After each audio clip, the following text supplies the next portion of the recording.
happy ever after. Yeah.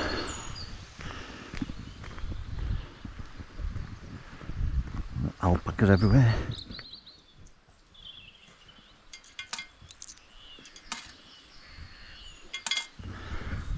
Honesty box. There's no overnight parking, but unfortunately it was last night when I got here, so I didn't see that. So today's can I bite off more than I can chew mission is I'm doing the Newlands Round. Well, that's the plan. Time, let me just get time and everything. 20 past 6, a little bit later. Time we're done faffing, having breakfast and that. Altitude 148 metres. Just come up road from there, so 140 metres start. So I parked at Little Town. Little car park there, £3 a day, but an honesty box, so if you're so inclined I suppose you can blag it. So Catbells, Maiden Moor, High Spy, Dalehead Tarn, Dalehead, Hindscarth, Robinson, and then back down.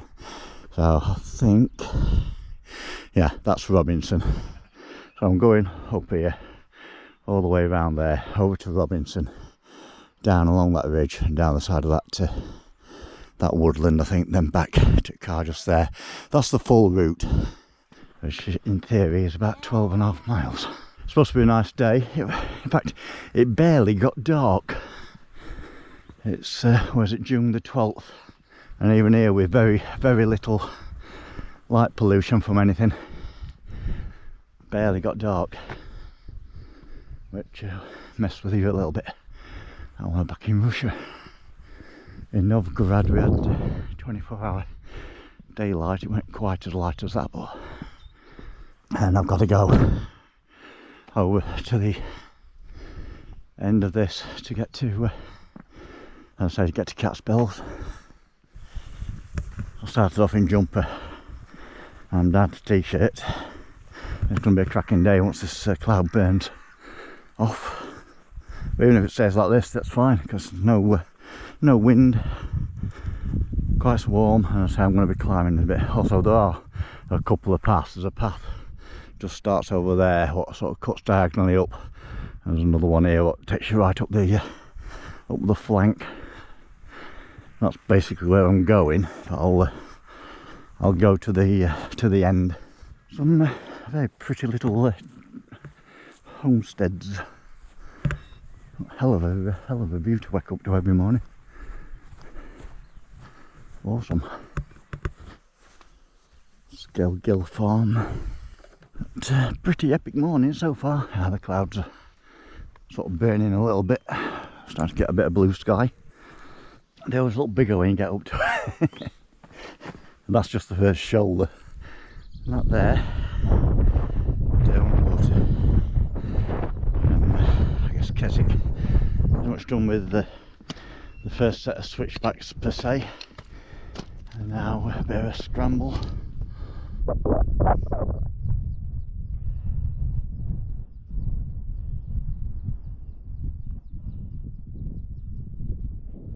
Meander up here now and then up 457, I think. And that's the lowest summit of the intended ones. I also bought some walking poles. I've sort of contemplated them over years, but never sort of really needed them as such, but I think they do come in handy if you like up and down scree and stuff. It gives you a bit more potential stability once you've got used to using them, I suppose, as well. That'll be half a battle. It is persisting with them a little bit, you know, like shortening them to go uphill and lengthening them to go downhill, but I'll see how it goes. I'll say it's not something I've ever used. Looking a bit black over our bills at the minute. Hoping that's just passing through and not going to dump anything.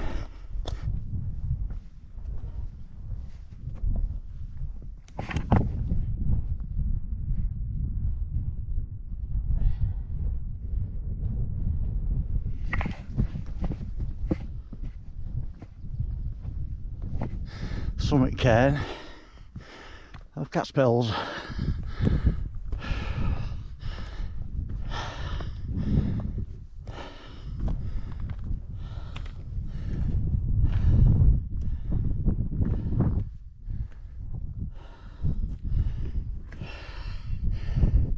What time? 7:41. So an hour and 10 minutes, hour and 20. Catbells, 458 metres. And I'm going to drop across Maiden Moor. I guess I spy, either that's I spy or it's over the other side of that. So that's Maiden Moor.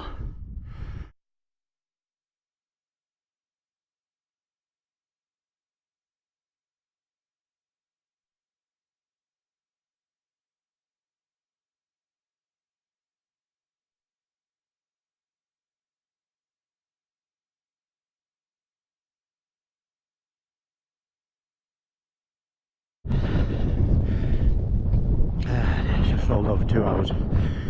2 hours, 3 3/4 miles, 3.77. Just on the ascent again, up to Maiden Moor and Black Crags. I've got to go up to a high spy, drop down the other side of this, not seen yet, to Dalehead Tarn, and then got to go up that side. Well, that looks relatively severe. That's Dalehead, but then that's Hindscarth. See, that looks just like a nice little saunter. It's about a mile, I think, between Dalehead and Hindscarth. So, but yeah, it looks quite gentle, but looks going to be deceiving. We'll see more when we get to it. A little bit windier than proposed, but it's sort of, we're getting quite dark and a bit threatening at a point, but it's sort of broke a bit now. So I think we're okay dry wise. I don't think it's going to rain at all, which is non-forecast, but again, things change pretty damn quick if they want to. And it's not overly sunny, so there's a nice bit of sort of cloud cover keeping the temperature sort of relatively comfortable. I'm still in t-shirt and everything, so all good. That high spy will be the high point for this sort of first section from the base of Catbells up to high spy. Has been like a semi-gradual plod up Minimum Crag, high spy summit.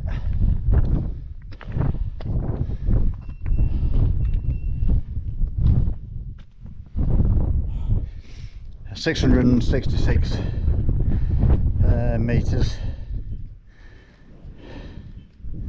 5.7 miles in, and 8:59, 9 o'clock.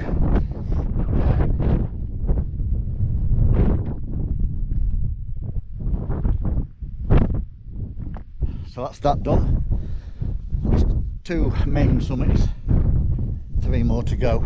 I'm going to get these poles to go. I'll bear a descent down here to Dalehead Tarn, and then an ascent up there to Dalehead.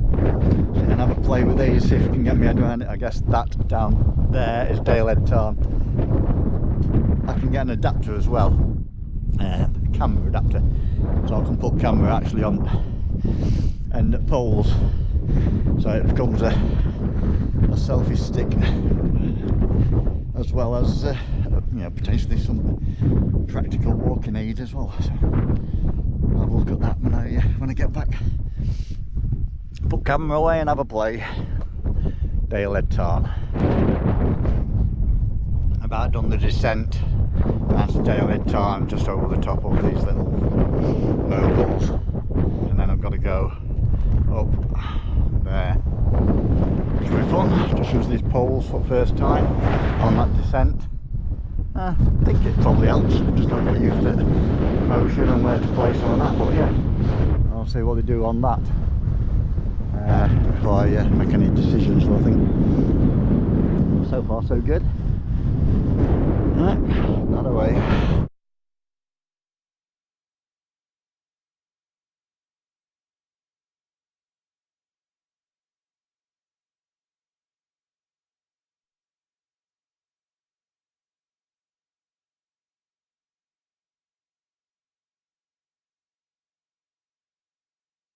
Dalehead Tarn, and now up to Dalehead itself. I'm at 570 metres ASL at the minute. I'm 6.64 miles in. It's a 12.5 mile hike if I go to planned route. Is what I bubbled it out at, so I'm about halfway, and it's 10 o'clock. So it's just 10, so I'll see how it is when I'm up there working with these poles, seeing what they do. They seem okay. So just getting used to the motion of them, but I think they're helping. I'm not sure. I don't seem to have stopped quite as often as I would have expected for that. And then it gets steeper.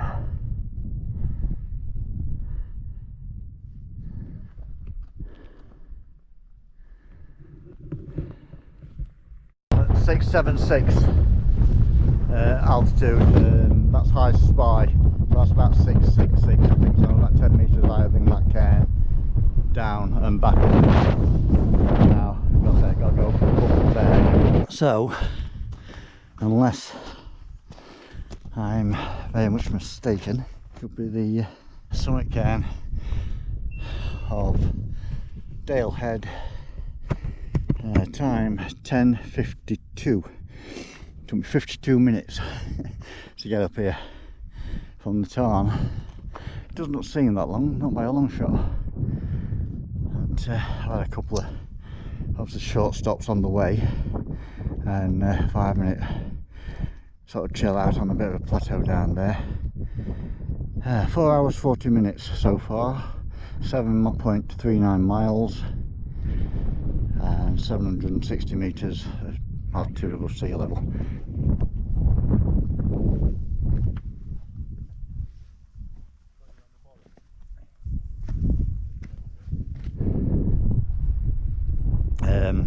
Red tarn, or red pike, high style, high pike, I think, something like that.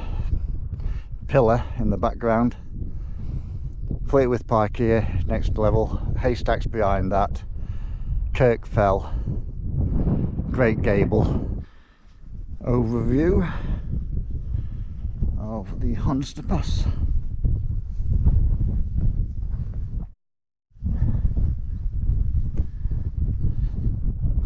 That's Buttermere, Cromwell Water just around the corner. We'll see all that when we get onto Robinson, I guess. But that's Fleetwith Pike. Just got to drop down here. That's going to be the lowest elevation on this section. This is Hindscarth Edge. So that was 7:53. I've got to go. That path goes up and over the top. That I'm going to go right. Steady plod up to Hindscarth.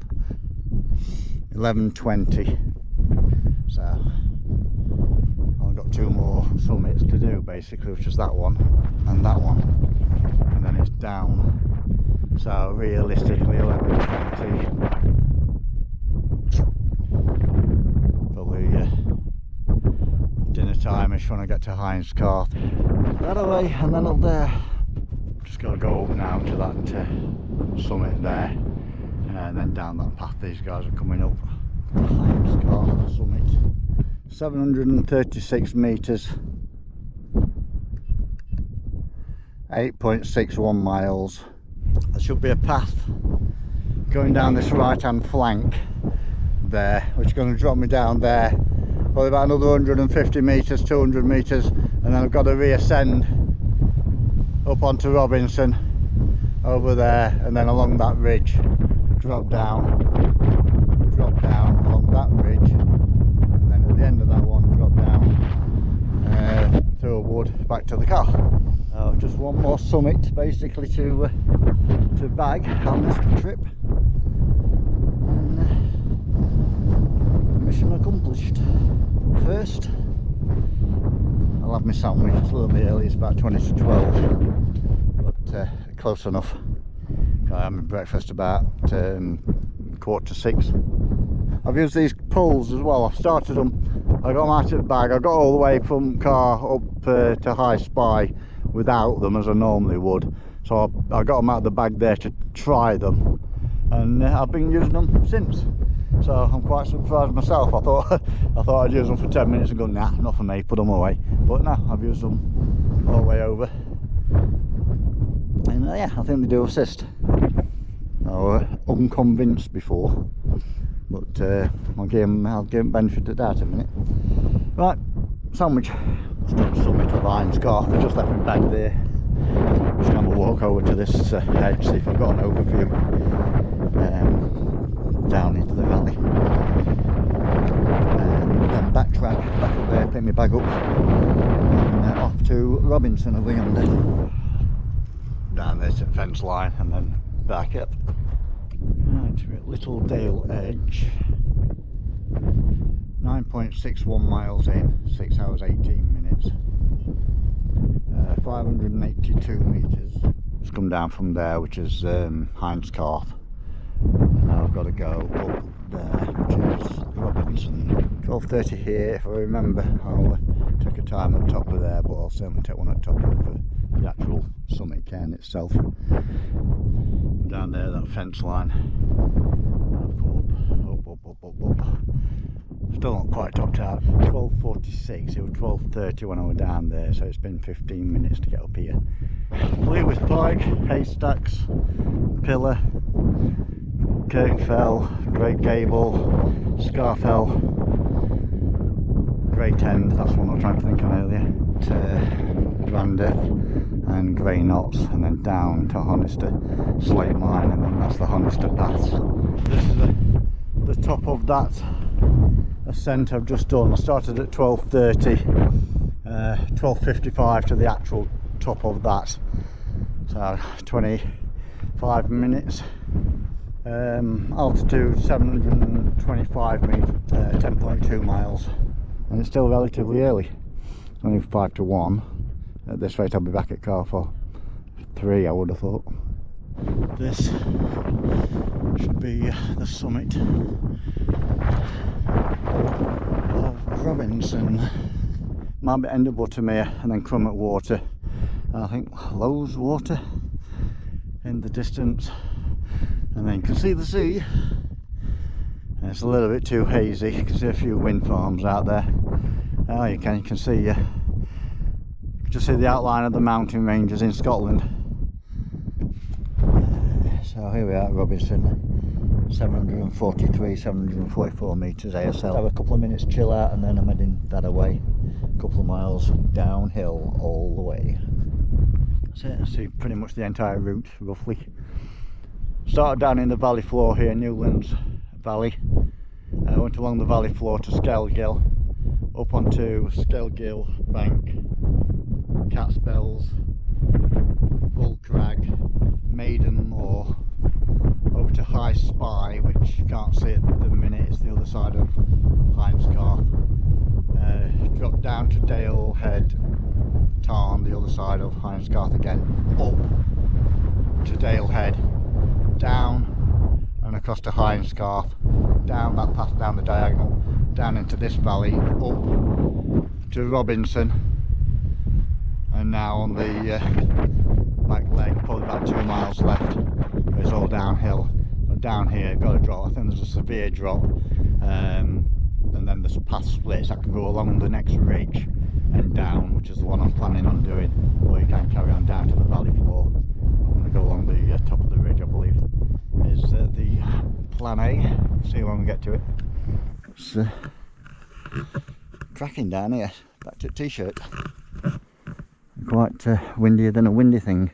I've got to get down to that ridge down there, so I've got a fair bit of height to lose. I don't know if it's a gradual plod down or quite a severe one. I think when I was up on Hindscarth, it looked like there was quite quite a drop off, but it's hard to get a perspective of them when you're looking at them from a different angle and so on. Path splits down there where them two people are. There's a tree there, so there's a path goes right, what takes you down to the valley floor along the river, or across the ridge and down near that tree line.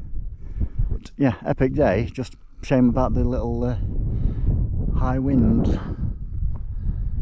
Could have done without, but it is what it is. It could have been a lot worse. We could have been in the clouds all day and throwing it down with rain. So a little bit of wind, I'll take it.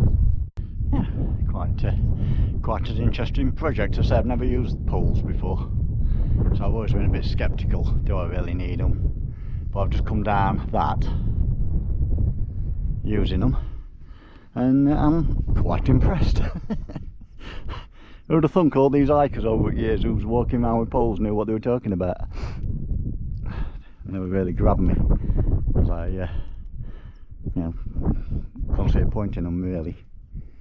But I'm converted. I don't use them all the time, but I've been using them for about the last 6 miles, and pretty effective. Especially, I say, on terrain like that. Something to put your pole into, and gives you that extra support without, you know, actually trying to grab a rock and whatever. So quite cool, especially when I figure out how to work them properly. I think that path will wake you up in the morning if you're coming up it. It's where the path intersects, so I can either go down there, which I'm not doing.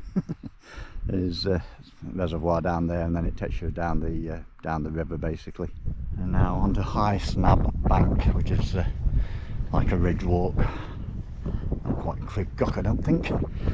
Just basically along this ridge line down to them trees, and there should be a tree line like a wood there, I guess, and there's a path what drops down this right hand flank, and it's got to drop down here, which is quite a steep incline. I've just got to come down here across there and meander my way down to that tree line down in the middle of the valley. Right, that's me down pretty much. I'll come down that bugger, steeper than a steep thing. Down there now, pretty much flat to all intents and purposes. Back to the car. Time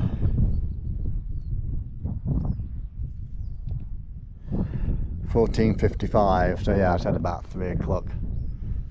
So to put the sticks away. It's on the last trek down to the car. So I just follow this little road a little bit. I can see it from here. 13.5 miles, 9 hours 10 minutes.